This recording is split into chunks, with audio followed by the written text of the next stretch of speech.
Nous, on a bâti une grille sur le sujet avec 5 grands risques qu'on a identifiés comme étant des risques spéciaux ou non conventionnels. On dit risques spéciaux ou non conventionnels parce que les risques classiques, qui sont les risques technologiques, les risques climatiques, les risques financiers ou des risques de change, ne nous concernent pas. On considère aujourd'hui qu'une entreprise, elle est confrontée à un premier risque qui va être le risque géopolitique. C'est-à-dire dans son activité, elle va sur des marchés, elle va dans des zones à risque et donc elle a besoin d'une meilleure connaissance des situations locales, ne serait-ce que pour protéger ses expatriés, ne serait-ce que pour protéger également ses voyageurs d'affaires et en particulier depuis la montée en puissance du terrorisme, ça va aussi jouer sur la protection des sites et la protection des voyages d'affaires. Euh, Dans ce domaine-là, si on se contente d'une protection passive, eh bien, je dirais qu'on n'a que la moitié de la photographie et on a besoin en permanence d'avoir une vision beaucoup plus pointue et beaucoup plus large. Il y a un deuxième domaine, c'est celui des risques criminels.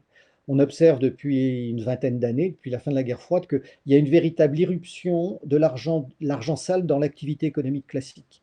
On estimait avant la fin de la guerre froide que l'argent sale dans l'économie mondiale, c'était 2 à 3% du PIB mondial. Aujourd'hui, on estime que c'est 20%. C'est-à-dire que dans l'ensemble des activités, on voit vraiment les réseaux criminels qui essaient soit de faire du blanchiment, soit de la prédation, soit des opérations diverses et variées qui viennent porter préjudice à l'entreprise. Et donc là, on va rentrer sur tout ce qui va être vérification des partenaires, due diligence et des activités de cette nature. Troisième grand type de risque, c'est ce qu'on appelle les risques sociétaux, c'est-à-dire les nouvelles évolutions de nos sociétés, essentiellement occidentales, qui viennent perturber le fonctionnement de l'entreprise. Ce sont bien sûr les sectes, hein, les sectes classiques comme la scientologie et autres. Ça va être aussi l'islam radical. L'islam radical dans l'entreprise se comporte comme une secte.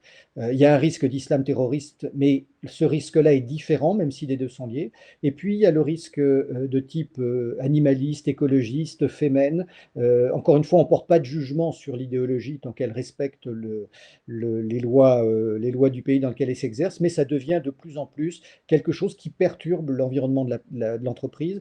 Se protéger, c'est bien, et on l'a d'ailleurs fait ensemble avec G4S en Belgique il y a 2 ans.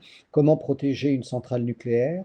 Bien sûr, il y a des gens qui sont, c'est pas notre métier qui assure l'environnement physique, mais si on ne connaît pas les groupes activistes qui viennent de Belgique, enfin pardon, qui viennent d'Allemagne, qui viennent de France, qui viennent d'Angleterre, si on n'a pas une idée précise de ce qui les motive, de la façon dont ils s'organisent, on n'arrive pas à anticiper les manifestations qu'ils vont faire ou les actes qu'ils vont faire vis-à-vis des parlements pour changer les lois et impacter l'activité de l'entreprise. Donc, troisième risque, c'est celui-ci. Le quatrième, c'est le risque concurrentiel. Comment est-ce que les entreprises aujourd'hui se sont majoritairement dotées de services de renseignement économique? Donc, comment protéger la firme contre l'espionnage, les tentatives de déstabilisation que vont développer ses concurrents? Donc là, on est, j'ai envie de dire, dans la lutte contre l'espionnage économique classique.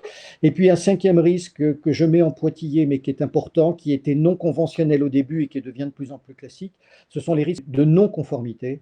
Nos sociétés sont de plus en plus sous je dirais, le fonctionnement de règles et de normes, notamment en matière d'anticorruption, d'anti-blanchiment, de respect des droits du travail. Et donc, ça devient aujourd'hui de plus en plus quelque chose de classique et beaucoup d'entreprises et de cabinets de conseil traditionnels ont développé ça, mais c'est vrai qu'au départ, personne ne s'y intéressait, et donc on travaille beaucoup sur ces questions de corruption, de lutte contre le blanchiment, d'identification voilà, de risques liés aux partenaires. Donc, on va dire 4 à 5 risques spéciaux moi, c'est ce qui nous frappe le plus, qui n'existait pas il y a encore 20 ans, hein, mais qui en une vingtaine d'années, notamment un peu plus de 30 ans, depuis la fin de la guerre froide, sont beaucoup développés.